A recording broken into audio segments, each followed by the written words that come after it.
Thank you sir. ఇప్పుడు పగడాల స్వర్ణ సింధూరాణి తమతో సంభాషిస్తారు. నమస్కారం జగనన్న. నా పేరు స్వర్ణ సింధూరాణి.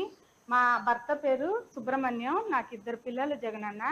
మీ గుంటూరు జిల్లా మేడుగుండ్రు మండలం పేరిచల్ల గ్రామం లేవట్ 5 ఇంకా వచ్చానన్న. నేను మాకి సెంటున్నర స్థలం ఇచ్చారన్న. ఆ స్థలం విలువ ఇప్పుడు 10 లక్షలన్న. మాకి అది కాక ఇల్లు కట్టుకోమని పర్మిషన్ ఇచ్చి 1,80,000 ఇచ్చి అది సరిపోక 35,000 డోక్రాల లోన్ పావుల వడ్డీకి ఇచ్చారన్న.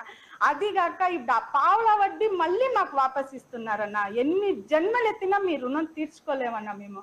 మాకి రోడ్లు, కరెంటు, వాటర్ అన్ని ఫెసిలిటీ బాగా చేశారన్న. ఆ ఇల్లు కట్టుకుంటుంటే మేము యావ అధికారి దగ్గరికి వెళ్ళలేదన్నా. మీరు రండా మాకు బిల్లు పెట్టండి అని మేము యావ అధికారి దగ్గరికి వెళ్ళాలని అందరూ మా ఇండ్లు కాడ వచ్చి చేశారన్న. ఒక్క అధికారి కూడా మమ్మల్ని లంచం అడగలేదన్నా. నిజంగా మీ పరిపాలన ఎక్కడా చూడలేదన్నా. నేను అంత గ్రేట్ గా అంత ఇల్లు కట్టి వాళ్ళు చెప్పిన మాట వల్ల తొందరగా ఇల్లు కట్టుకొని సంవత్సరాన్నర ఇంకా ఉంటున్నానన్న. ఈ జూన్ వస్తే 2 ఏళ్ళు అవుతుందన్న. నేను ఆ ఇంట్లోకి వెళ్ళి పిల్లల్ని వేసుకుంటూ టైలరింగ్ చేసుకుంటూ చాలా హ్యాపీగా బతుకుతున్నానన్న.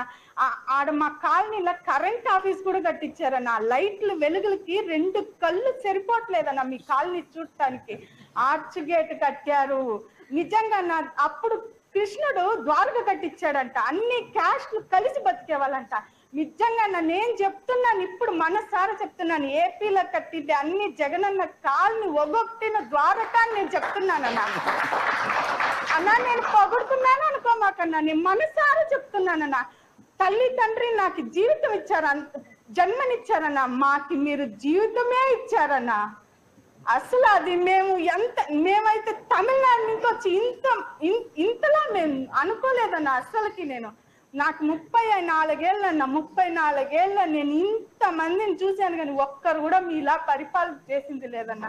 అది సరిపోక మా పిల్లల జీవితం సెటిల్ చేశారన్న మీరు. మా అబ్బాయికి tab, books, pen, text books, బట్టలు, షూలు, పిల్లల్ని స్కూల్కి తల్లిదండ్రులు పంపిస్తే చాలని రాగి జావా, మెనోలు, ఫుడ్స్, రకరకాల ఫుడ్స్, మధ్యాహ్నం టైంలో చిక్కీలు, గుడ్లు అన్ని ఇచ్చారన్నా. అన్నా మీరు నేను జన్మలు తీర్చుకోలేనన్నా. మా పిల్లల్ని ముందు గవర్నమెంట్ స్కూల్లో చదువుతున్నారంటే ఒక తర ధిక్కారంగా చూసేవాళ్ళన్నా. ఇప్పుడు నేను గర్వంగా చెప్తున్నానన్నా, మా పిల్లోడు గవర్నమెంట్ స్కూల్లో చదువుతున్నాడని. నాడు నేడు కింద ఎంత మార్చారన్నా స్కూల్స్ ని.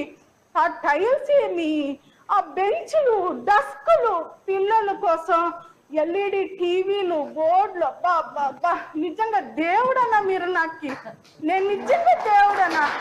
అది సరిపోక మా ఇంటి ముందు వచ్చి రేషన్ బండి అన్నా, మేము తినేది రేషన్ బియ్యం అన్నా. అంత బాగుంటుందన్నా రేషన్ బియ్యం. మా చుట్టాలు వస్తే బియ్యం అన్నం పెడుతుంటే ఏందమ్మా మీరు సోనా మసూరి బియ్యం తింటున్నారు అంటున్నారన్నా. ఈ జన్మలో మీరు రుణాలు తీర్చుకోలేమన్నా. నేను చెబుతున్నానన్నా, మీకు ఎంత థ్యాంక్స్ చెప్పినా సరిపోదు. మాకు లోన్లకి అన్ని అధికారులు లంచం అడగకుండా మా ఆడపిల్లల కోసం ఎంతో చేశారన్న. పేరున నేను అందరికీ థ్యాంక్స్ చెప్తున్నానన్నా. మీతో సహా ఎంత థ్యాంక్స్ చెప్పినా సరిపోదన్నా. కానీ మేము ఓటేసి మిమ్మల్ని ఆ థ్యాంక్స్ ద్వారా మేము గెలిపించుకుంటామన్నా. ఎన్నిసార్లు అయినా ఎలక్షన్ రాని జగనన్నా, మా ఓటు మీకేనా. నేను ఇంకో విషయం చెప్పుకుంటానన్నా, మీలాగే మీ ఫ్యాన్స్ కూడా అన్నా ఏదైనా సహాయం నేను వెళితే మాత్రం ఖచ్చితంగా చేస్తున్నారన్నా. మీకు మీ ఫ్యాన్స్ సెల్యూట్ అన్నా. నేను నిజంగా నేను ఆడ చూడలేదన్నా ఇట్లా పరిపాలన.